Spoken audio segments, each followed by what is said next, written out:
Welcome back, Danielle. Thank you. Missed you guys. Yeah, we missed you too. Merry Christmas, everybody. Merry Christmas. Merry Happy Christmas, everyone. holidays, Merry happy Christmas. Hanukkah, whatever it is. Boxing Day.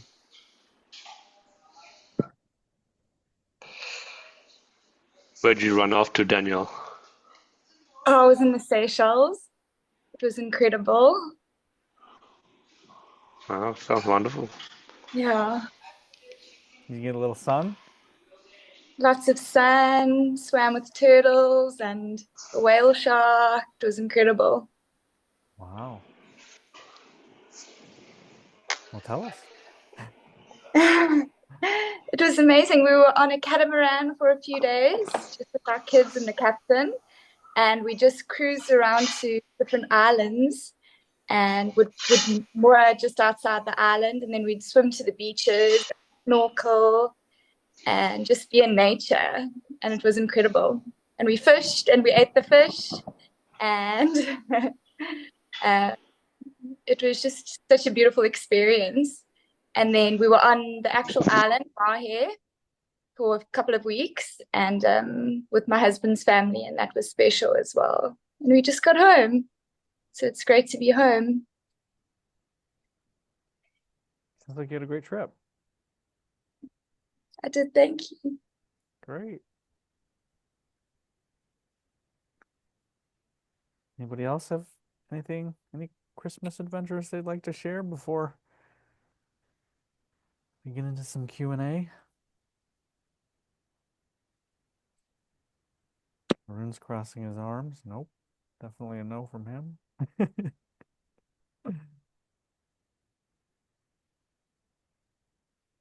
Nope.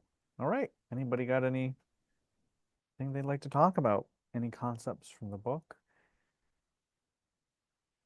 Philip, welcome. Have we seen you here before? No, it's my first time. Hey, Welcome, Philip. Nice to meet you. thank you. Nice to meet you all.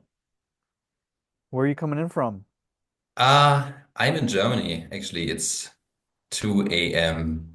in the morning here. So, Oh my gosh, yeah. thank you for staying up for us. Yeah, I wanted to take part at least once to see how it's how this works. Yeah. Great. Yeah. Um, have you watched any of the replays? Yes, I have watched I think like 5 replays. I lost a little bit of contact. I think I haven't really followed anything in the groups for the last couple of weeks. But I have been watching some replays and I'm actually reading the book right now for the second time. So I'm kind of still, yeah. Great. How do you like the book? Why don't you just introduce yourself a little bit, um, and tell us how you found the book and what have you been getting from it? Yeah, sure. So my name is Philip. I am from Germany. I read the book, I think like 2 or 3 months ago, and joined a group and read some of the posts and wrote like 2 posts, I think, and watched some of the replays. And well, it's been really interesting. I was really, really impressed by the book because it seems to be like so much signal and so little noise, which is really nice.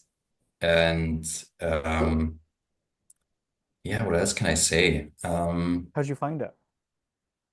I just threw Amazon. It was like, I don't know, the algorithm something. Yeah, yeah, that's pretty much a lot of people here. Yeah. Yeah, it's amazing. I feel like this group is something entirely different to anything I've encountered before, and it's really actually pretty exciting. So yeah, just wanted to be here. Yeah. Great. And so what are some of the biggest things that you've gotten from the book? Obviously enough to find us and me and grow the Well, community. I think like the biggest thing for me was kind of this, the biggest shock I got from the book was this kind of like this tendency of myself to kind of avoid stuff and kind of lose contact to my own life somehow, I guess. And I didn't see that in myself before, and it kind of like really opened my eyes in a way. So yeah, that was one of the things. But I keep like highlighting parts of the book, and now I'm reading it for the second time, and I think if I read it like two more times, the whole book will be highlighted. So yeah, yeah, let's see. Well, that's an amazing compliment. I'll take it. Yeah. Yeah. Yeah, that's kind of what you said earlier about a lot of signal to noise. That was the Hmm. intention. You know, me and my editor went through the book and were like, does this sentence have to be there or not? And so it's a big book, but believe me, we took a bunch of stuff out, um, even that. So the idea was that, man, there are so many fluff books and blog posts and videos. There's just so much fluff out there. And most of it's not malicious. There's some just folks out there that, they're just marketers trying to market and hop on some bandwagons and stuff. But a more majority of stuff is people aren't saying much. They have a blog post that goes viral, publisher contacts them, they try to make a book out of a blog post, and you're just like, this could be in a blog post. It shows. So I really wanted to write a book that was like, there's some meat in here, because it's just it's been very disappointing to me as a reader of books. So I'm glad that you were able to see that and you're getting a lot from it. Um, Great. Well, welcome. Anything else that you'd like to share, or any questions from the book? Anything you'd like to ask or Yes. talk about? I just wanted to say that like even watching, just not taking part, but even just watching the replays, I noticed that it kind of starts moving things inside me, just like watching other people working through stuff that was really, really interesting. So thanks for all the work you guys have already done. So yeah, thanks. Good to be here. Thank you. Yeah, Heather, if you've seen Heather on some of the recent calls, she said, started from the beginning. I've watched every single replay since the beginning. She hasn't been on. Um, and yeah, there's a lot going on. So um, good to have you here. Hi, Elaine. Elaine, you popped in. Hi, Holly. Hi, Mauricio, Darun, Jonathan. And Jonathan, you just joined the fellowship, but this is your first Awaken call, right? Yeah, Yeah. sorry. So just for the new folks, what the difference is.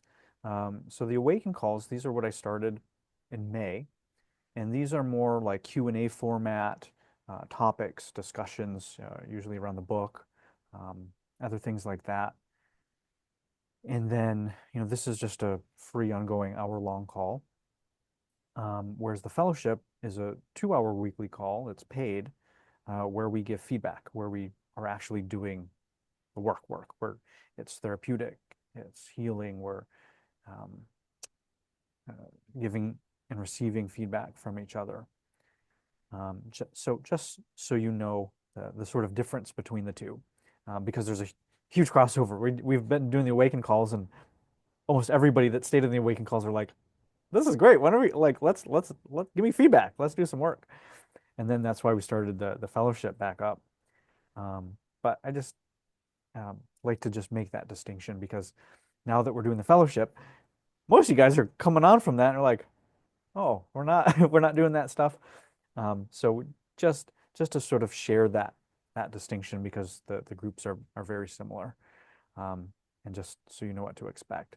So I do a lot more talking on these calls, teaching, talking, answering, discussing. Where on the fellowship, where you guys are mostly talking and working through stuff. That's the group work. So just for you folks to understand that distinction. Um, It'll be obvious as, dozens and hundreds more people come in. But yeah, why don't you introduce yourself to this group, Jonathan? Sure. So my name is Jonathan. I'm from a town in northeast Canada. But I've been living in Toronto and Montreal for the past 20 plus years. And I found Andrew and his work, I believe, through an interview, if I remember correctly, on YouTube. And I just dove right into it. And um, I've been watching the replays since the beginning, just hiding out in the back, like I mentioned in the fellowship call, until Andrew locked the call. So I was trying to come up with ways, okay, what should I write in the group so I can level up to level 2, and never managed to do that. So I just signed up to everything. Like I signed up to the discovery call, the exploration call, the fellowship, and assessment. Yeah, so I'm just trying to put myself in here as much as possible. I'm coming up with so many excuses not to join this call today, but it's like that inner pull, just like, no, no, no, you gotta come, you gotta come. Yeah, here I am. Welcome. And how'd you find? Oh, yeah, you said in interview. And so, what's been your experience with the book, Awaken to Your True Self? Like I was reading it, I got into it again today, reading it more because you asked me to read the essential external, and so I've been reading that, and it's like every single sentence in itself is profound. Like I found myself taking notes, but I had to stop because You I were would just have just rewriting I the was book. just reading the book exactly. Yeah, yeah. But yeah, profound. Like it's the it's the most penetrating book I ever read. So to say, it hits right to the core of every matter, I would say. Yeah. Great. Well, welcome. Glad you were able to overcome all those excuses and show up. Yeah, thank you. Let's see who. Let's have Danielle share a little bit um, about a few things, but if you could share a little bit about just your experience. You only did a few calls with me, and you've been in this group since nearly the beginning.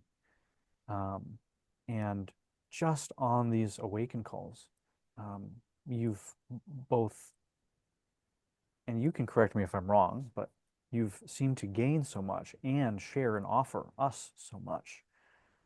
So what's been your experience in this group?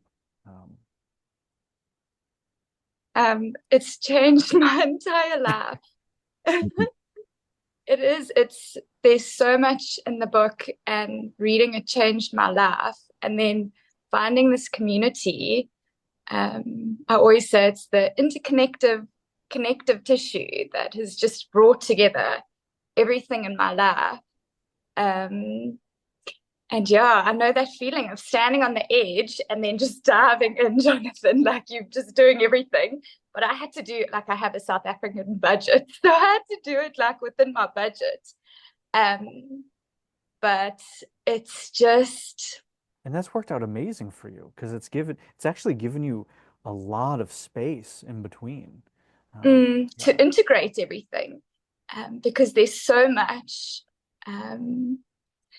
And yeah, on a microscopic level, everything has changed. It's changed the energy that I bring to everything in my life.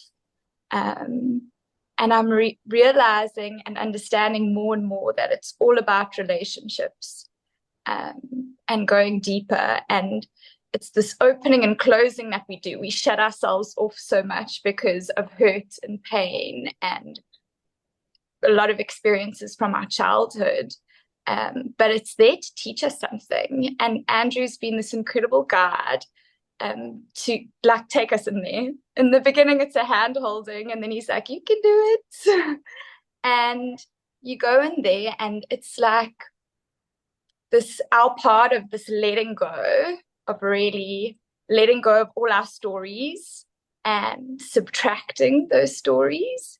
And then the divine part, which is the surrender, and letting that divine inside you giving it space and allowing it to do what it needs to do. And sometimes it feels like annihilation. It can be very painful, but I'm learning that every pain is there to teach me something. And I get to go deeper, and this group is amazing. And the cinesomatic workshops are amazing as well, because you get to be with everyone in a safe container, and you give feedback and you get feedback. And Andrew's an incredible guide again, because he will tell you what is the projection and what is your stuff. And you're really just subtracting all the crap out of your life so that you can see clearly. So yes, I'm just so in love. I feel blissed out. I feel connected to life again. It's that stop learning and start living, just to start living. And there's little miracles. Like, for example, we were away for quite a long time, for over 2 weeks. And my little blue staffy, while we were away, they miss us so much. But she's very rambunctious and joyful, and she jumps all over the place. So sometimes she can hurt herself. And when we were away, my sister had to take her to the vet. She tore her ACL. And I was like, I don't believe that. And so when I got back, I was like, okay, she's hurt herself. And she was supposed to have this really expensive operation. And I've just been with my dog. And even with just being with my pets in this new energy of like being present, the stillness is not nothing. It's everything. And it's so beautiful. And I've connected with my dog, and my dog is not even limping anymore. It's like this miracle, and she doesn't need this operation. And I'm just like, my mind just gets blown on a daily basis. And it's just showing up. I'm showing up in a different way. And Andrew's, his book changed my life, and this community has changed my life. So yeah, thank you. And congratulations for being on this path, and welcome to our community.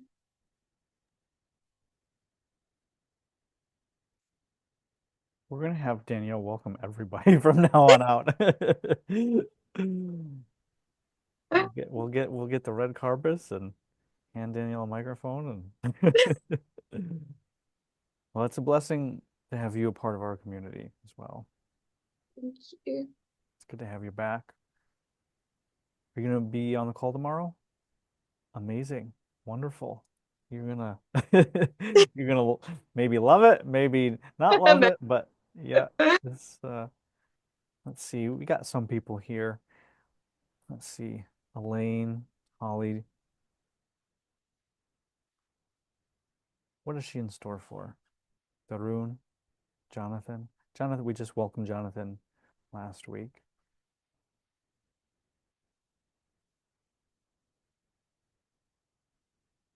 Elaine's trying. You'll find it. There you go. Yes. It's an upgraded Awaken call. You're going to love it. Great. So let's move to Darun. What were we talking about today? You were having some great realizations on our private call. You said you would be willing to share.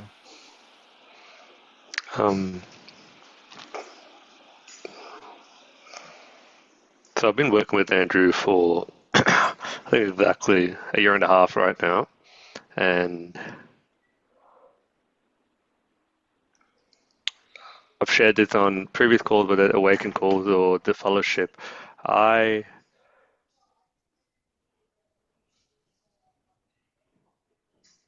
was really envious of how, like Danielle, you seem to, a few calls and you're just exploding. And Elaine, you've been with them with Andrew a shorter period of time, and you were just exploding. And then Holly was getting breakthroughs. And it's like everyone but me, and I was just very, very envious. I'm like, what am I doing wrong? Tell me more things. I will implement all these things, and therein lies the problem. You tell me what to do, right? And I never realized that because Andrew's like feel, and I didn't realize that I didn't know how to feel. I didn't know an inner sense of self. I didn't know what feeling was, and I knew conceptually, or I thought I knew conceptually what feeling was, and it took, I think, a month ago, a couple of months ago, I can't remember how long it is. For the first time, we did a movement, and I felt my fingers, and I'm like, oh, fuck, this is what feeling is.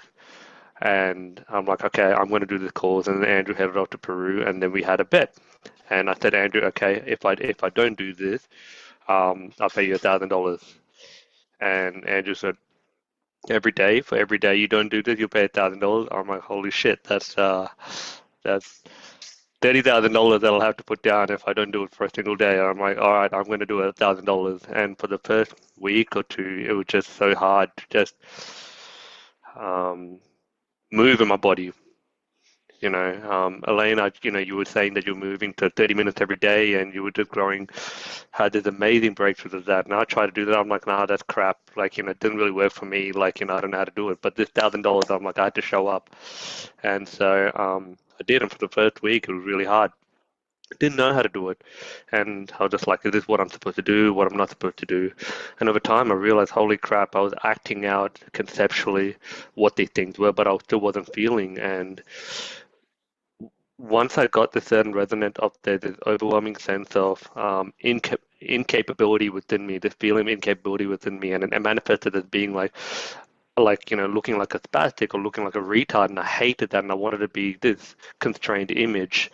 I started to realize, oh my goodness, a big part of my identity right now, how I felt was I felt so incapable, so crippled, but I wasn't expressing it because I was supposed to overcome that emotion rather than be in it. And as I started getting more into it, I realized, oh my goodness, this is how I feel. And I started to get a sense of who I was. And I started to get a bit more resonant as, oh my goodness, this is the truth. And before, concepts were, this was the right concept, this wasn't the right concept, this is the right idea, this wasn't the right idea. But I couldn't really feel the difference between whether one was true or not. And especially since in the last fellowship call, like I was giving feedback where I was, I couldn't concentrate on. Everyone was giving Jonathan this wonderful compliments, and Elaine was getting great feedback, and I wanted it to be all about me. And I think Andrew later on the call said, um, Doran, what did you think about what Jonathan said? And I said, I can't concentrate. I was making it all about me. And then the group gave me some amazing feedback. Well, you were being really authentic, great, but then your ego's taken over. And I couldn't distinguish my ego taken over. I thought I was being authentic at the start, and then I was getting off on it, but I couldn't tell because I was still in my head about trying to see what behavior was right, what behavior was wrong, as opposed to feeling through whether that was the truth or not. And just doing the movement every day, and just now I'm just getting like nearly addicted. Like every time I have a feeling, I'm like, oh, there's a moment. I'll go run off to the bathroom and I try to feel it. And I'm starting to get that resonance of, oh my goodness, this story is bullshit. This is not bullshit. This story is feels right, but this doesn't feel right. And now it just feels this incredible sense of, oh my goodness, I can tell what the truth is. And I don't need Andrew or someone else all the time. I can do a little bit for myself. And so I realized like going into the feeling actually acts as my own bullshit detector, and I can, well, in a very crude way, yes, but now it's just done to fine tune that to be more in the truth, and the truth resonates, the truth doesn't resonate, this doesn't feel right, this feels right, as opposed to this is the right idea, this is not the right idea. If I do historical research, all this, the sages and the Stoics and the Taoists and the Buddhists, they say this is the correct principle you need to follow. It's more a resonance. So it's all about feeling. It's not about feeling good. It's about feeling, I suppose. And um, it's finally dawning on me after all this time. But I had to get there, and I had to go through all my bullshit. And I'm just really grateful that I had found someone to trust for a year and a half in that container, as I was speaking to Janelle, to actually get to this point where I can finally feel, and I can finally have a sense of self that I can have an anchor for, an anchor in order to operate in the world.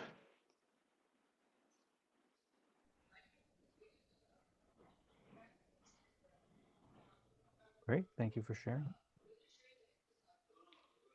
Welcome, Andrew. All right. Thank you so much, Darun. That encouraged me, what you were saying. I go through times where it feels like there's flow and I'm moving through stuff, and then it goes through times where it just gets really hard, and I could be making it that way, but you just encouraged me to keep going. So thank you. Very welcome, Elaine.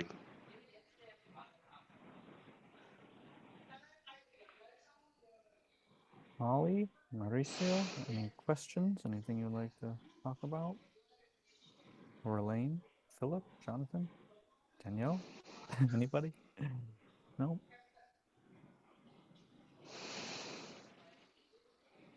So Danielle inspired me. After I spoke to my mom, I had decided on Thanksgiving I was going to talk to my dad. I had a conversation with my sister, and I realized that I was avoiding that aspect of my life too. We've been estranged my whole life. Saw him maybe a couple times a year. Don't know who he is really. And I had some things to tell him, and I didn't want to. I just figured it was easier to just avoid it. And I feel like I've been carrying that baggage my whole life. And so I decided that I was going to have this conversation with them, and I found out last week that he has terminal cancer. So that's sped up the process quite a bit. And this past week, we went to lunch and we talked probably for the first time ever, and we were real with each other about some things, and he asked me to forgive him for what he didn't do. And I was able to do that. So we agreed that we're going to try to have as much of a relationship as we can with what time he has left. Wow. Wow. Yeah. You guys are incredible. Amazing, Holly. How does it feel? Was it, were you facing resentment and anger? How did you move through that stuff in such a short amount of time? I just did it. I think I'm at a point in my life where I'm like, fuck it. What's the worst that can happen? Like, I've been through some stuff, like it's just, if I don't do this, I may not get a chance to, and I will resent myself then, and I'm not going to do that. So I told him, the reason that I've not reached out to you, and I basically threatened my family, like, do not give him my phone number. Do not, because he would just try to call and be my buddy now that I'm grown, and I was just like, and I told him, the reason that I didn't try to have a relationship with you is that you weren't there for me when I needed you the most. And I had a lot of resentment about that. And, I didn't believe in, the possibility of change. He made some really shitty choices in his life, and he didn't get to be a part of my life as a result of that. And I also know what it's like to make mistakes and really wish you had done some things differently. And so I was able to have compassion and just sit with that and hear him out. And I didn't even have to say anything. He just knew exactly what he needed to say. And we both cried in a restaurant, and that I've never done that before. So that's a thing I didn't think I was gonna be checking off my bucket list. But we were there for a couple of hours, and it was awkward, and it was painful, and it was also necessary. I try to live my life to where I have as few resentments and regrets as possible. And so I had to hold myself accountable to do this so that I could not carry that for the rest of my life, basically. And I realized I had made a lot of assumptions about his position that I did not actually know. And when he first walked in, I lost it because I just saw him, and then, you know, like there's the possibility of actually having a relationship and then losing it very shortly after.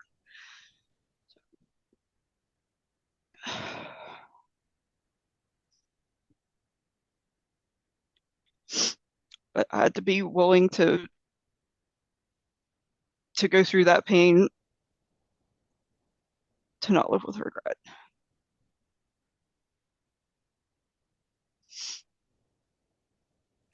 Well, you're finding out how courageous you actually are this year, aren't you?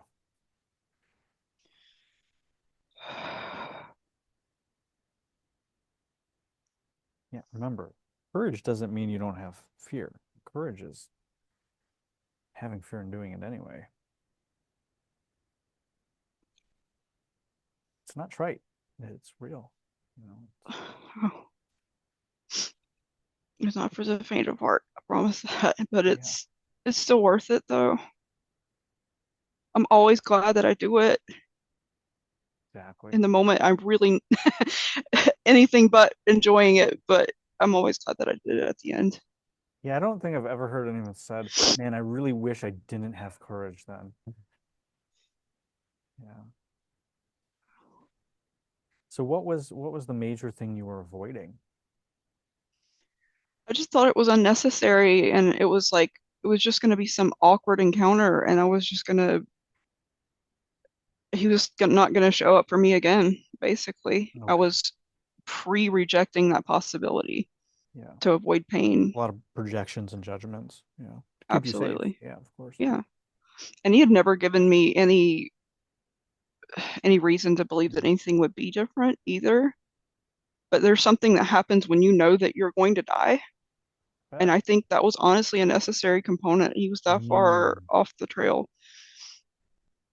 I literally do not think there would be any other circumstance that he would have done this. And I don't think that there was one for me either.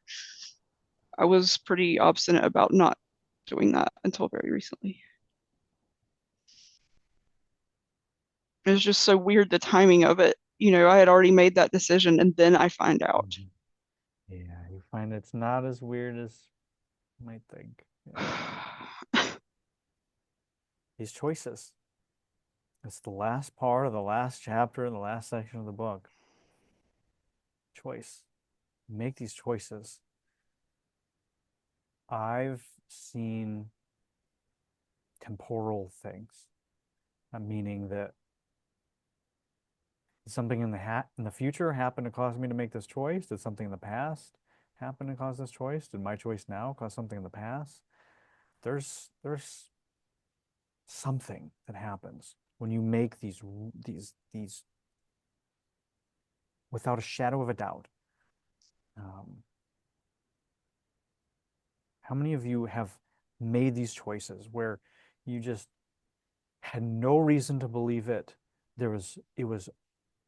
You were unwavering. It was just never a question, right? You just made a choice and you were like, I know it. Those are profound choices. It almost doesn't feel like a choice. It almost just feels like this is what's going to happen. But you know it's different than like projection or fears or stories or myths. It has a different feeling quality. And those affect other people. Those affect the field. Those things affect humanity. That's kind of what that feels like when you say it. Like, was he terminal or was he not terminal when you made that choice? And it's like a Schrodinger's thing, Schrodinger's cancer or something. But that choice,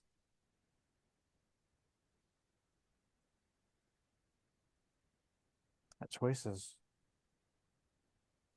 all of us have the power to make that choice. And at the end of the day, it doesn't matter. You know, we could go into theory, we could go into quantum physics, we can go into metaphysics. At the end of the day, it's the choice. It's not even the outcome. You know, this is what happened with Danielle. When she talked with her mother and her father, she already made that choice inside of herself. It didn't matter what happened. And then when it didn't matter what happened, miracles happened. Because it wasn't about what happened, it was about the choice. And so, you know, you made that choice to show up despite your fear, despite your judgments. You made that choice to stand for something greater than all of those things. And yeah, I think regret is a good motivator. And it can lead us to opening. It can lead us to heart opening. And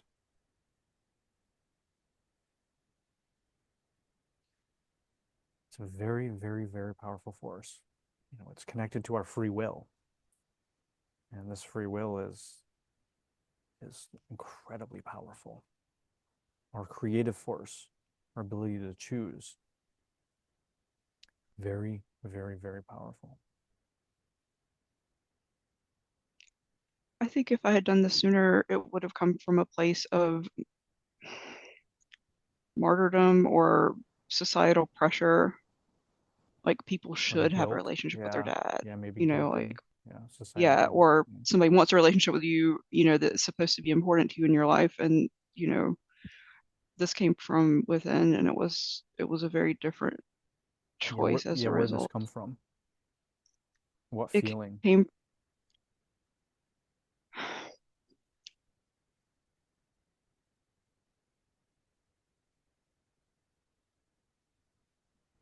curiosity in part, I think. That's Um,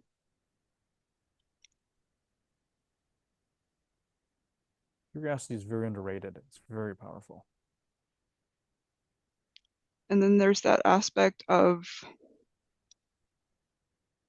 you know, people who are not responsible and get to not be responsible tend to keep doing the same things.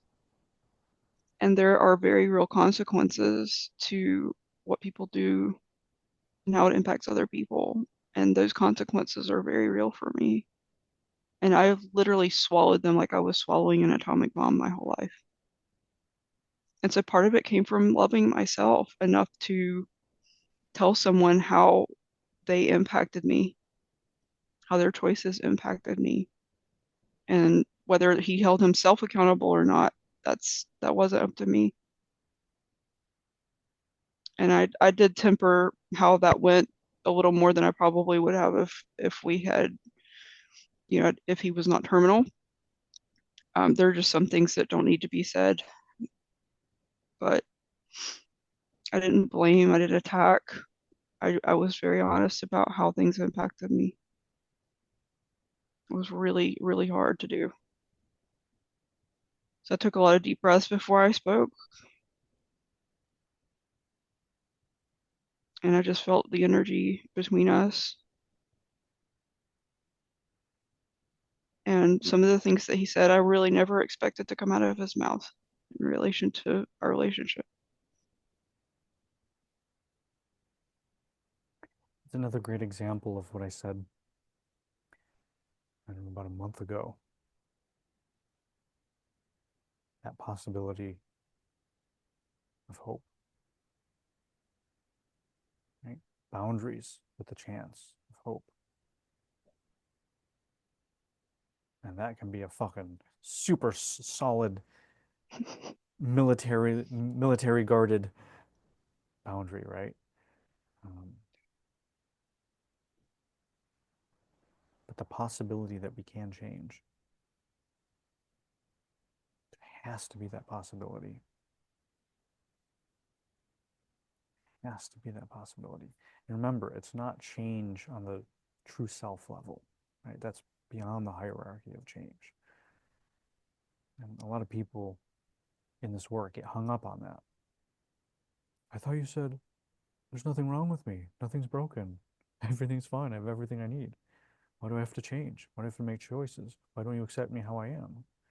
Well, you don't accept yourself how you are anyway. You don't accept me how I am. You're not coming from this deep, profound truth. That's not what we're changing. It's our choices. It's our attitudes, behaviors, beliefs, stories, our relationships. And it's just new choices. People get hung up on the changing or not changing, accepting, not accepting. It's just a choice. Oddly enough, not that I have done it, but because there's been themes, I'm here visiting my family for the holidays, and we're a little quirky. So we've been watching some of these, I don't know, a couple of children's Santa movies and some questionable choices by my younger siblings. But the reoccurring themes in all of these Santa movies has been about the naughty list or the nice list. And I think we watched 2 or 3 movies, and at the end, Santa's saying the same fucking thing. He's saying, every day is an opportunity to be on the naughty list or the nice list. Any day you can make a choice to be on one or the other. Every day is an opportunity. I don't take you on the list. I don't put you on the list. And I'm like, he's literally saying every day is a choice. It's up to you. And so yeah, it's just a fun sort of holiday message that's coming through, is that it's just a choice. It doesn't matter. There's the prodigal son, redemption arcs, there's all this stuff. Play that out if you want, it's fine. And it's just a choice. Most people just don't do it. So that's why most of us don't think it's possible. Because you're up against. Those of you that have done cinesomatics with me, you know how much we're up against, right? Cultural mythologies, familial mythologies, our own personal mythologies, the stories, the brainwashing, the cultural belief systems, the family belief systems, your traumas, the conscious material, the subconscious material. There's a lot of stuff people don't even realize runs them. And so when they go to make a new choice, it just doesn't work because they don't realize the depth of what they're up against inside of themselves. However, once you understand what the hell is going on here, all right, these stories, these myths, it's about subtraction. Oh, our true self, trying to change, trying to fix, but we're not broken. Avoidance, all the stuff I write in the book. Once you realize that this stuff is happening and it's inside of you, and you can change those things, right? You can actually do something about it, even if it's just stopping.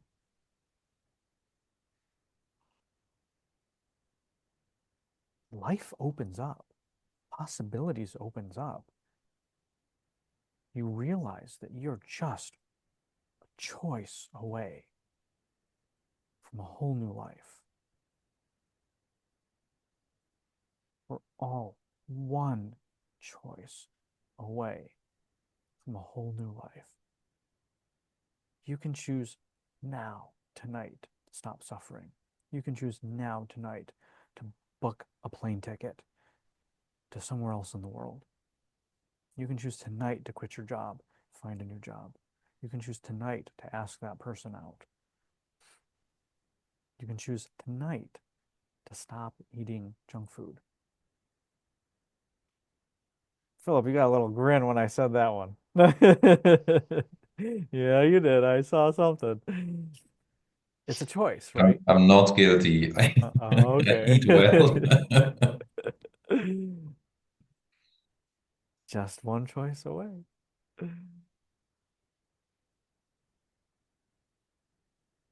So thank you, Holly, for sharing and being an example of that.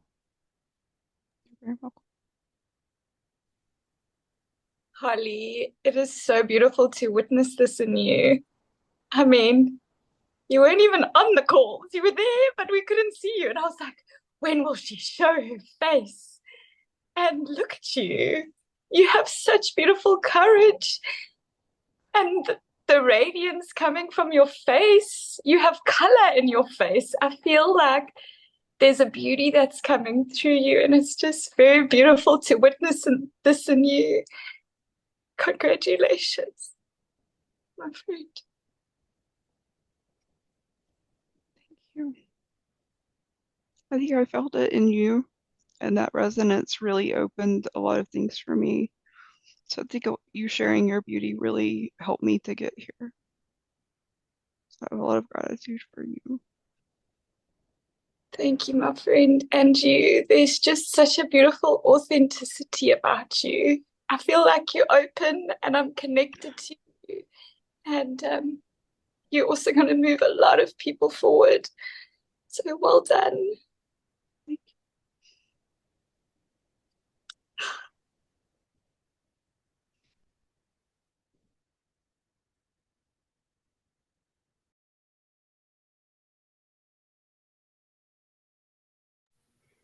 That was just so beautiful to hear, that interchange. I'm so proud of you, Holly, for the courage and the vulnerability, and it's so beautiful. Thank you. Thank you. So Elaine, you've got some news. You, Jesus, you just left us all a Christmas surprise. I know. What's going on with you? How can we support? How can we help? I guess I've just been looking over my how I was in my relationship, and I just identify a lot of things, like being very narcissistic. One of the examples is for you start years. off by can you just start off by sharing what you shared in the group for people who haven't read it yet? Oh, yes. So a few days before Christmas, my middle daughter had said that her dad didn't want to have Christmas with me, and I was a little upset. So I asked him about it, and he said, "Yeah, I don't want to have any more Christmases, and it's pretty much over." That was, and we've just had a horrible. I mean, if I look at it in the sense, it's been 20 years of misery, suffering. I can't believe that I would put myself through that. And so he said, it's over. And so I went back. I work in a health food store. I went back to stocking produce, and I just started bawling. I just couldn't stop crying. Even the morning employee came in, and I wasn't expecting her. And I just could not stop crying. And I was just surprised at my reaction, because I just didn't know what to think of it. And then anytime I would get around them, just crying. And then I also felt this and one thing that I did appreciate about all of it is that I'm feeling, like Darun said, like I've had trouble feeling. And so any opportunity that comes along where I can feel it, just, I'm in one sense of me, I'm just so happy to be living and feel, even though it feels tremendously hard to feel it. So my husband and the girls were walking out the door, and I had this huge, like, my heart just wanted to jump out. I feel like it almost did. And I just moved forward. And then there was this huge hollowness, emptiness within my whole soul. Like, it's just so amazing to feel this. I mean, but it just, I've never felt anything like that. And I had that happen twice. I don't know if this was abandonment or I did feel rejected, abandonment, and that would lead me to it being narcissistic. But I did read the chapter Just Stop, and it felt that, I had a lot of stories going on or fantasies with this relationship of what it should be or what it was in my mind. And it's amazing because I still have a little sliver like, well, we'll fix this and then it'll work. Or so I think what happened was that fantasy was just like done with, and then I just had this huge overwhelming, dissonance between the fantasy inside me and it's all crumbling. So Elaine, you're saying it perfectly, actually. We call that fantasy collapse. It's an actual thing. Yeah. Okay. Yeah. It's fantasy collapse. And so you have this whole thing built, and then it just crumbles like that. And then you're dealt with what you're about to share. So I hadn't cried for a couple days, but today I've just been, because I'm wanting to grow and awaken. So I'm just thinking, what did I do and what have I done? And so I'm thinking back and trying to reading the book and just applying it to my life. And I really saw how a lot of what I was in this relationship it was all about me. So John would say, "What's wrong?" And then I would be upset and I would be quiet. And then he would say, "What's wrong?" And I would say, "Nothing." But I remember waiting for them to say, "What's wrong?" So I had this, like, I got something from him wondering what was wrong. And so Yeah.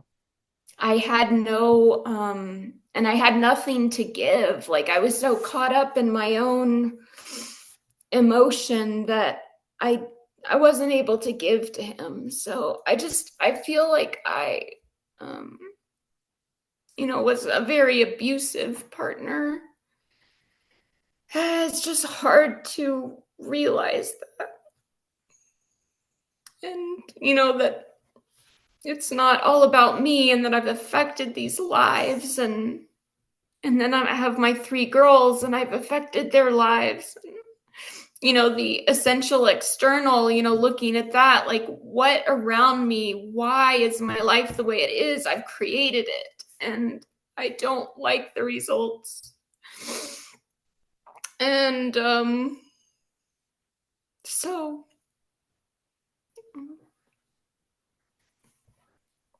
I'm just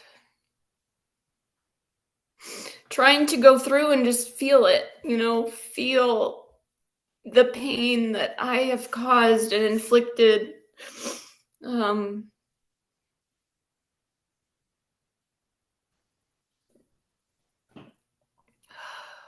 And was inflicted upon you. That's what I wonder. Like, I sometimes, like, is this all, did I do all of this? Or if somebody were functioning better, they would have just been like, I'm gone. So he had his own stuff, It's both, right? This is what you were learning at the Slack line. Let's see. Yeah, no one here was at the Slack line. All right, so you got that feedback that you were way overbalanced on looking for what was wrong with you. So it's both. You're doing incredible, right? You're seeing this stuff, the fantasy collapse. You're looking around you, the essential external. You don't like what you see. And taking responsibility for it. It's fucking hard. 20 years of this, and you're looking around saying, these people don't like me. I've done this. My children are showing up like that. I mean, you're facing one of the hardest things someone can face. You know, it's right up there.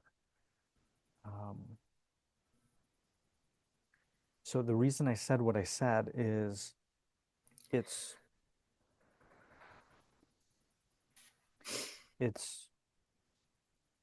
incredibly important to take inventory about what you did and be at cause for it, right? To take responsibility and be accountable for all of your parts. The important thing for you to hear is you don't take responsibility for what other people have done. You take responsibility, say, okay, how did I get this person to treat me that way? Amazing, super tough, super hard, super valuable. You don't want to go past that point and say, how can I blame myself for other people's traumas that had nothing to do with me? So, you know, you were in a relationship that was also abusive. You know, it was mutual. You both did stuff to each other. And so you just have to take accurate inventory of it. You might have to go through the guilt and the shame layer first, right? You might have to go through taking responsibility for all the shitty things that you might have done or you did. And you're gonna have to penetrate that first. That may be part of your process. And you also eventually, at some point, have to give space to feel the pain and hurt other people have caused you as well.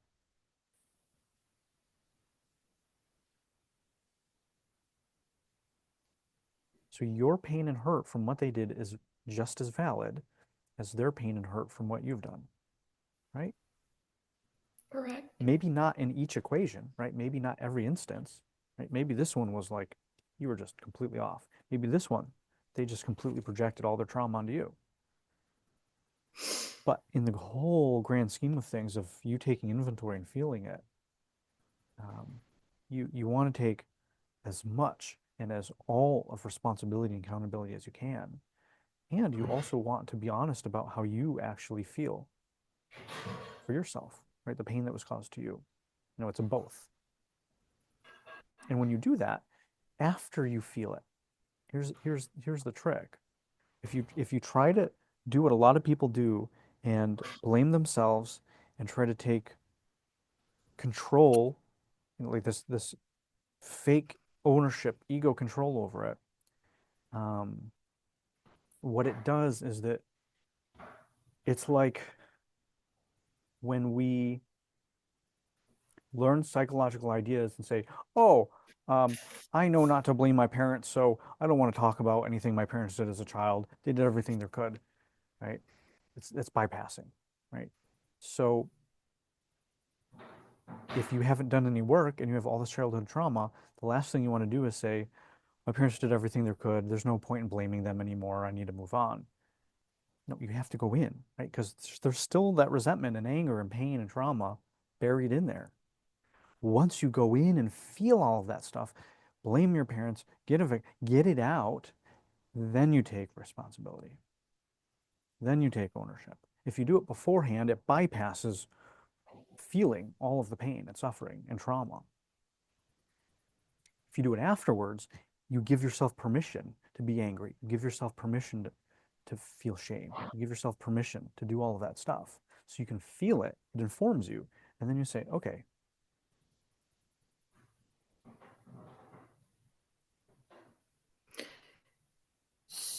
So I am doing it correctly then by going in and being accountable for what I feel, and then I'll go in and feel what was done to me. Yeah, I mean, there's no magic order. Okay. You know, everybody's different. You know, every situation's different. The main important thing is for you just to let yourself feel everything. And I'm saying also include feeling the pain that was done to you. because it'll be very easy with your stories to go into this massive guilt martyrdom thing. We don't want you to go off the rails on that side. So just feel everything and then worry about being accountable. You have to be accountable. You're doing it right. You're not doing anything wrong. I just want to make sure that you're not putting your pain last. You're not disregarding how you've been hurt. Yeah.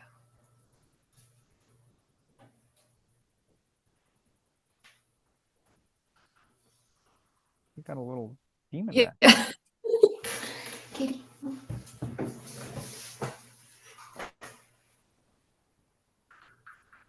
Go ahead, Danielle. You want to say something? You're poking your shoulder. I want to say to Elaine, you're so brave doing this work, my friend. And you're showing up and you're feeling.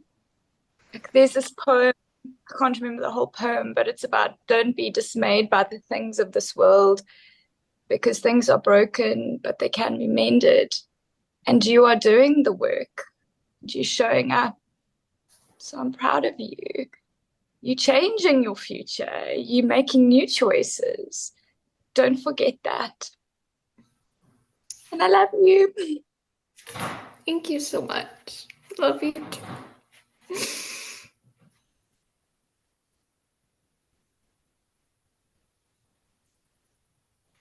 The best thing to do during fantasy collapse is to feel. You just feel it. Don't try to solve anything. Don't try to construct a new image. Don't try to rescue anything. Don't hope for a better future. Don't hope that it'll be salvageable. Just feel. Because the fantasy is constructed in order to avoid facing reality. Just feel. If it takes you a month, just feel all of it. This is your time. This is a once in a lifetime opportunity.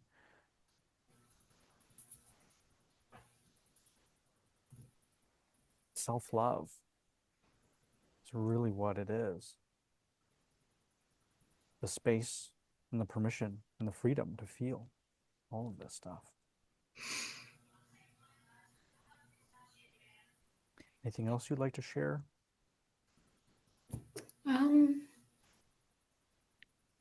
No, I don't think so. Thank you so much, though.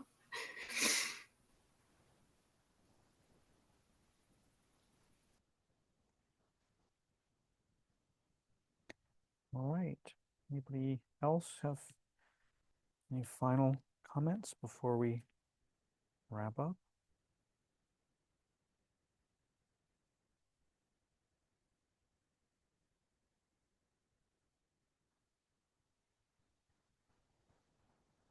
Philip, what are you hearing today? You learning anything from this? Am I learning anything from this? I don't know.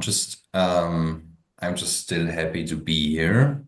It's very intense and very good.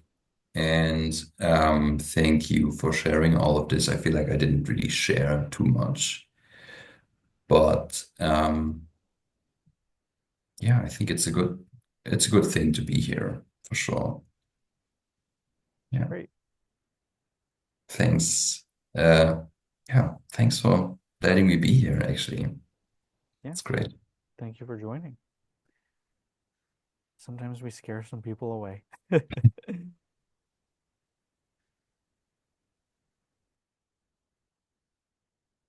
Jonathan, Mauricio.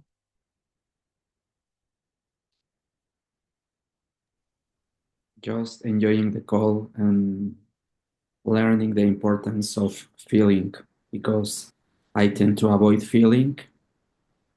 So I'm trying to learn how to actually feel, and that's my takeaway from this call. It's allowing me to just feel without judgment, and yeah, that is it. So thank you, and thank you for your vulnerability, Elaine and Holly and Danielle. Yeah, if there's one thing you take away from anything, it's about feeling. That's good enough. Yes. Yeah. Great, Jonathan.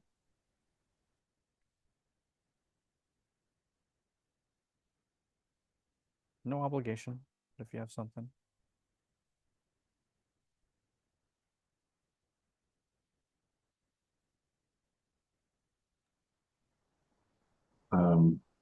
Just great to be here. Feeling a lot. Like Mauricio said, I'm learning how to feel. Yeah, just really, really so happy to have met you, to meet you guys, to know you. I feel blessed, really, truly. Great, thank you. Arun, final words?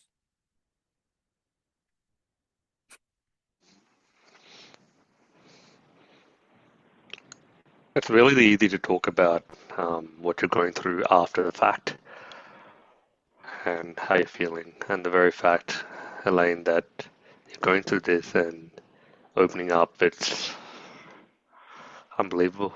It's literally a new way of being. We're so used to plotter through life, hard things, and then after the fact reflect back as opposed to being in the moment, and it's incredible. We were never really told that this is a new way of being. Be more vulnerable, authentic.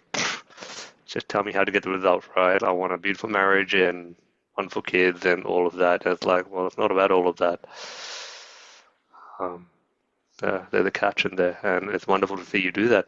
And you've been so honest and vulnerable and teaching us that the very essentials of how to be a human being rather than a human doing. This is the process, isn't it? This is the way to be rather than I need to have the success, the riches, the beautiful marriage, and all of that. So, Thank you so much.